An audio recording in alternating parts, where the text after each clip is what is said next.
Hello guys, welcome back to my mini blog. আর এখন আমি বেরিয়ে পড়েছি ব্যাংকের কিছু পার্সোনাল কাজ থাকার জন্য। তো সেই কাজটা আমি চটজলদি সেরে এসে বাড়িতে এসে ফার্স্টে স্নান করে ভালোভাবে রেডি হয়ে নিয়েছি।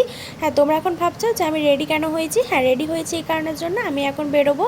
আর কোথায় যাচ্ছি বলো তো? আমি যাচ্ছি মামাবাড়ি, কারণ আমি হোস্টেল থেকে আসার পর আমি একবারও দাদুকে দেখতে যাইনি, মামাবাড়ি যাইনি। আর হোস্টেল যাওয়ার অনেক দিন হয়ে গেল, না অনেক দিনই প্রায় বলতে গেলে আমি মামাবাড়ি যাওয়া হয়নি।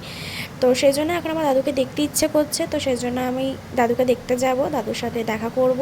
দাদুরও মনটা ভালো লাগবে আর আমারও মনটা ভালো লাগবে। তো সেই জন্য এখানে হালকা পাতলা রেডি হয়ে নিয়েছি। হালকা পাতলা বলতে একটুখানি লিপস্টিক লাগালাম আর একটু পারফিউম ইউজ করেছি। আর এখন আমি বেরিয়ে পড়বো, সেই জন্য এখানে ব্যাগপত্র নিয়ে বেরিয়ে পড়লাম। আর তোমরা ভেবো না যে আমি স্লিভলেস পরে যাব, অবভিয়াসলি আমি একটা জ্যাকেট পরবো তার ওপরে, মানে জিন্সের জ্যাকেট যেগুলো হয়। তো চলো, আমি রেডি হয়ে নিয়েছি আর ক্যামেরার সামনে একটু রং ঢং করে নিলাম। তো এখন বেরোবো, তো টাটা।